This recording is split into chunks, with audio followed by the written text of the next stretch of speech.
Child, this BAMMA walked in there and bust the whole door off the hinges.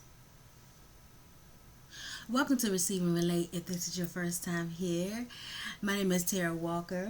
I'm glad you clicked on this video for story time, as I give another episode on a playlist called my Marriage to My Narcissistic Ex-Husband. Welcome back if you are a returning subscriber or returning visitor. Okay, so remember how, if you've been following along, if you've been watching, which I really hope you do, start from the beginning, you now know, like I've given you examples of how my ex-husband would go off the hinges for something literally off the hinges for something that I think that didn't even cause an argument at all, right? Much less a discussion. But if it was something that I thought that he should go off on, he didn't. Excuse me, I am very sorry for yawning.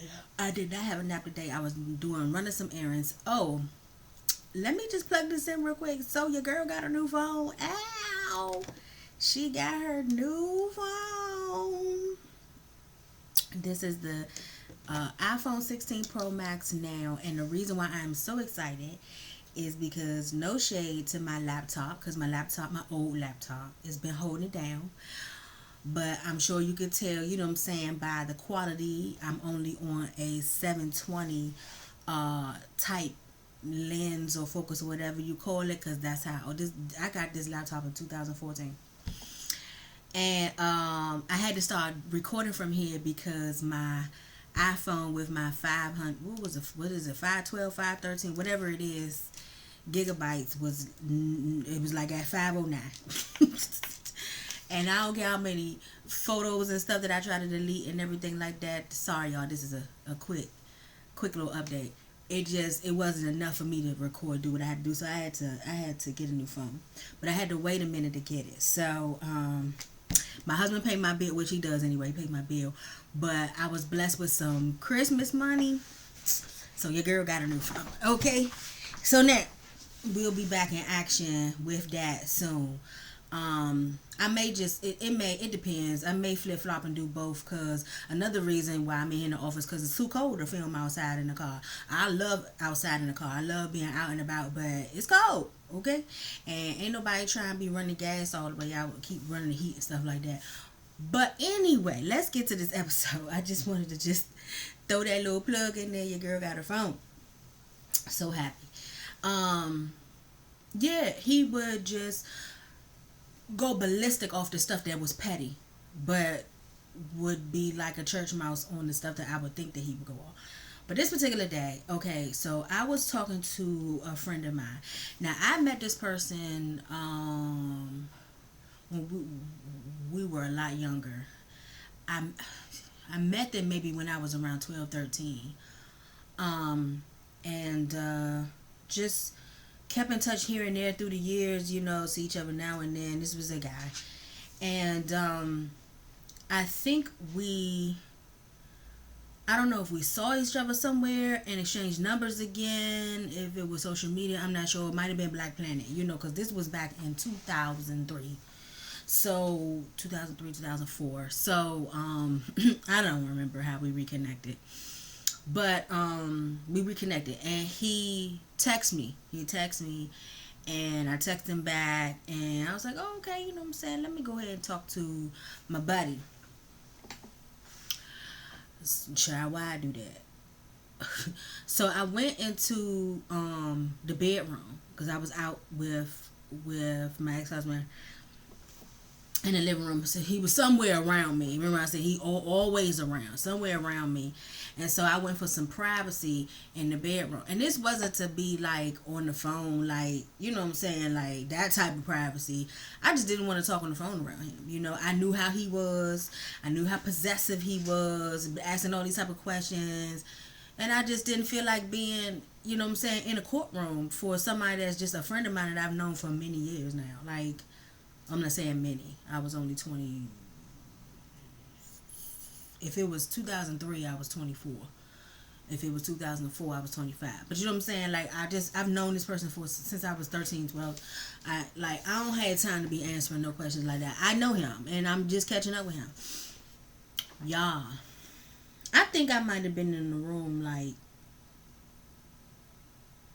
maybe 15 minutes or so, 10, 15. It wasn't that long. Next thing I know, I just see boom, and I hear boom, and my bedroom door is crashing down to the floor. And it scared the mess out of me, of course, because I didn't hear him coming to the door, which means he's probably creeping, probably sneaking. But again, we wasn't having like no phone sex or nothing. You know what I'm saying? We wasn't having no inappropriate conversation that I remember. And he come busting in there. Why you on the phone out in here in the private? Why you in the bedroom with the door closed or whatever? And I looked at him, y'all. It's like, man, it was like a Lifetime movie. Cause I looked at him. I know I looked at him in slow motion because I really couldn't. It was like I was trying to figure out why my bedroom door was on the ground.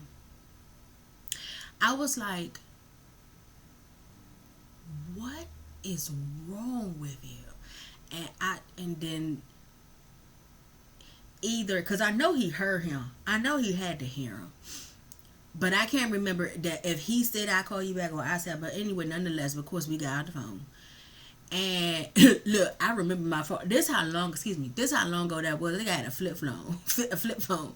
So I remember doing like one of these numbers and closing the phone up.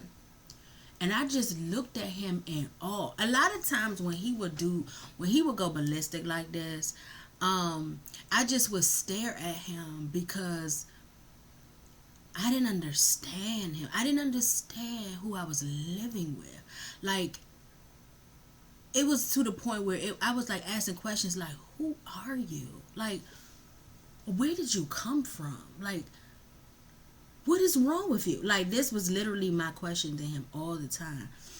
And I was like, I think I said something like, I just wanted to talk to him privately. You don't need to talk to him. Why you can't talk to him? We were not boyfriend and girlfriend. Not to say that if we were, that this type of behavior was acceptable, because it was not, okay? But that's what he was given. And we were not. We were best friends. This is what we titled each other. We were best friends. Even though, you know what I'm saying, we did some things in the bedroom that was inappropriate. But we did not have a title of girlfriend and boyfriend, but that's what he was given. And so now I'm about to show you how I'm about to begin to show you the episodes, or tell you the episodes of how possessive he began after that. It was just like, I was just like, you're crazy. And then, of course, in the back of my mind, I'm also thinking like, so who gonna pay for this? Because we live in an apartment. Who gonna pay for this? And I think he ended up, I don't know what he did with the actual door, but he went to like Home Depot or somewhere and had them cut like a door frame or whatever, and came. And so basically, when I moved out, when I moved out this apartment, which was 2008, it was not the regular door frame. It was a wooden door frame on there that was not the door that it was supposed to be. And that's what it was for the rest of the time. I remember when I'll get to that. When I ended up dating somebody else, and he came to my house, he was like, your door don't match right. I was like, yeah, I know. And I ended up telling him what happened. But that's it for this episode, y'all. So keep following along with me. It gets worse. But subscribe, okay? And share, and subscribe. And if you had a crazy experience with a narcissist, let me know in the comments.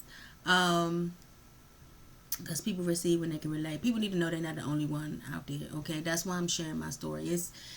I can laugh now, okay? I can laugh now because this stuff that happened 20-something years ago. But back then it was not funny. I promise you. Nothing was funny about what I was going through back then. And again, like I've said before in the other videos, I have not gotten to us being married yet. This is all prior to marriage, okay? Yeah. So I love you, but know that God loves you more, and I'll see you on the next episode. Bye.